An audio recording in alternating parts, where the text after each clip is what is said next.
Well, as promised, we're heading to Great Central Lake. Located north of Sprout Lake and to the northwest of the city of Port Alberni, it is 45 kilometers or 28 miles long. It is big, with a maximum depth of 250 meters or 820 feet, making it the second deepest lake on Vancouver Island.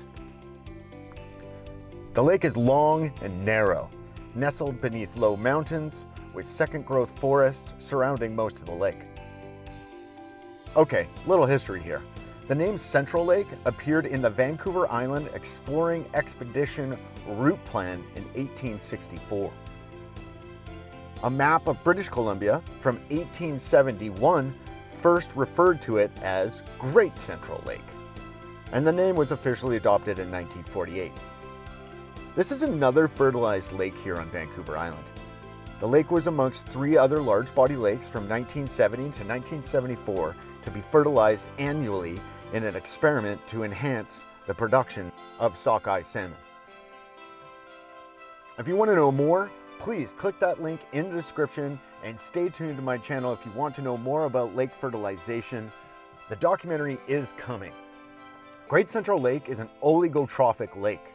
Essentially, an oligotroph is an organism that can live in an environment that offers exceptionally low levels of nutrients. Oligotrophic lakes are typically deep and cold with a substrate that is firm and sandy.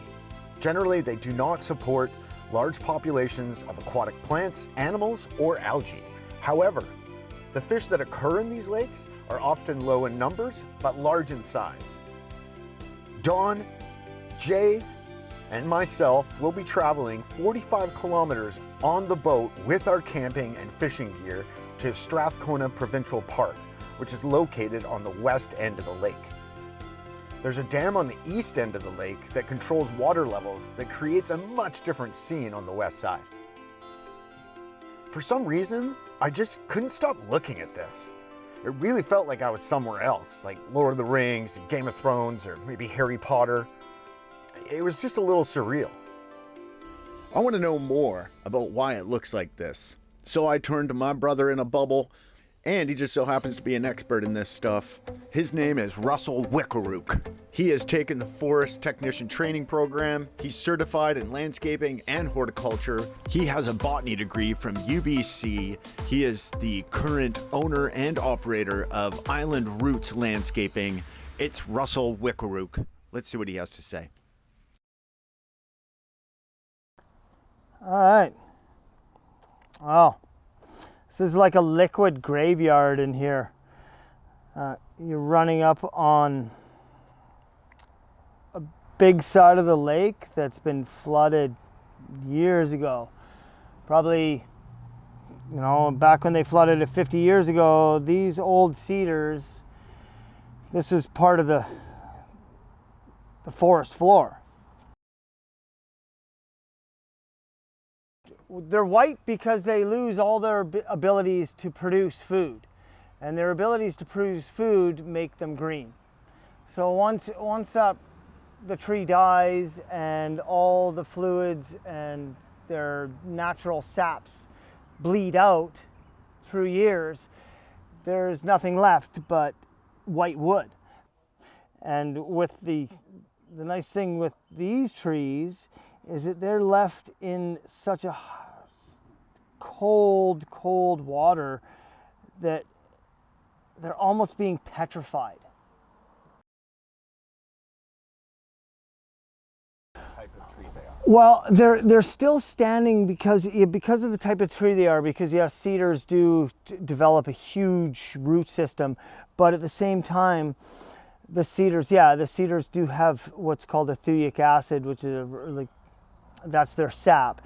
And there's also the weight of the water itself that's going to hold the root system to the floor of the river, or to the floor of the lake.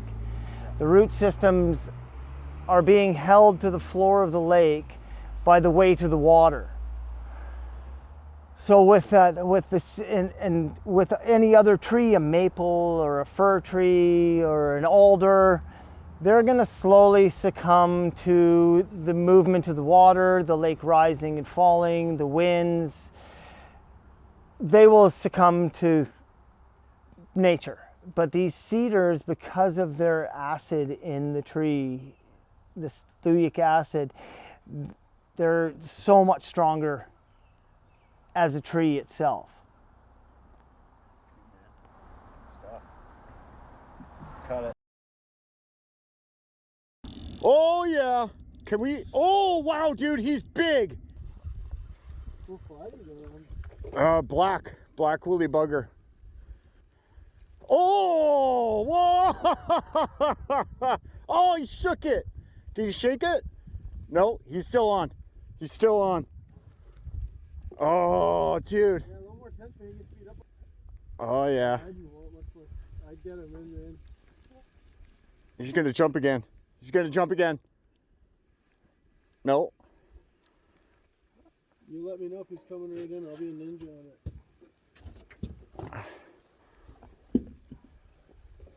Coming straight at us, yeah. Keep her coming, keep her coming, keep her coming. Keep her coming, keep her coming. Oh! Oh, don't, no. Let him go, let him go. Let him go. Let him go. Get him. Yeah! No one bailed. Oh, baby! Oh, look at that fucker! Oh, man! Oh, man! Oh, man! Fly line, baby! Dude! That is a big trout! Ah! Ah! Ah!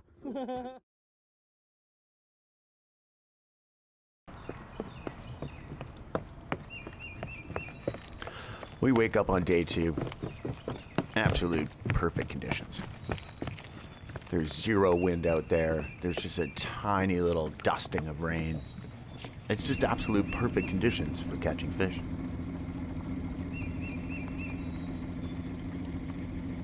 Seemed like everything looked like you should be catching, but you just weren't. They're all over it. If you ever had one of those days where you feel like you've just tried absolutely everything in your tackle box? So in sheer desperation, we parked the boat and we did what all desperate fishermen do. Mooch. Well, mooching didn't work. The morning didn't work. So we decided going with a 4-rod setup, 2 on a downrigger and 2 on the surface. Total game changer. Yeah, he's going on. You got How deep? 50? fish on. Fish on. That's what you're at, 50 feet on the down? Jay, the slump buster. 50 feet down with a dodger and a croc. Hits our first fish on this day. Ah, you foul hooked him. I did too.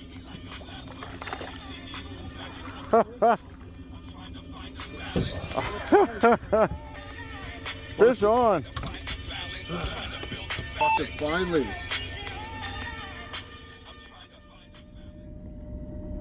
So we keep getting strikes on this, on the trout killer. I just knew that setup would work. I just knew it. There's a 5-pound ball down there. So that means in order for that fish to snap it off the downrigger, how much force do you think he needs to pull it off? It's like quick release. How strong is that quick release? Depends on where dog put it on the line. Did you put it all the way in? Yeah, I put it all the way in, but I didn't go too tight with it. Like tighten the rod up to it. Oh no. Fish on! Trout killer. Downrigger. Yeah, get the net. This feels small anyways. Yeah, it's a tiny. Do we even need the net? Yeah. Really? Yeah. Oh my god, he's so tiny. Eric, you take over the controls on steering. Oh yeah, that's a good fish. Yeah, we might need that net. Okay, Jay, Eric, you gotta put where you go. Jay, you roll up both down there. Oh yeah, that's a good piece of fish. right there. Can I see it stop? Yeah, that a boy. Let him go. If he wants to run, let him run. I'm on the island there.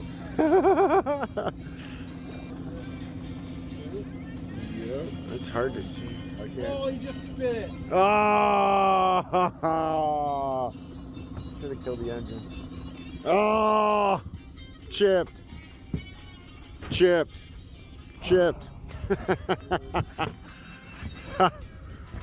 Oh! Fucking good fish, dude. That's probably a 3-4 pound fish.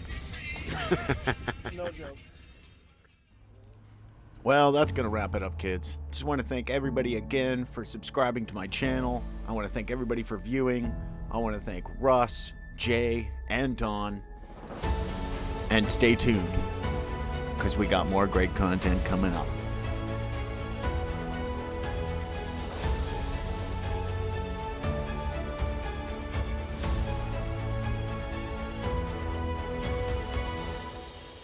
Fish on, baby. Fish on.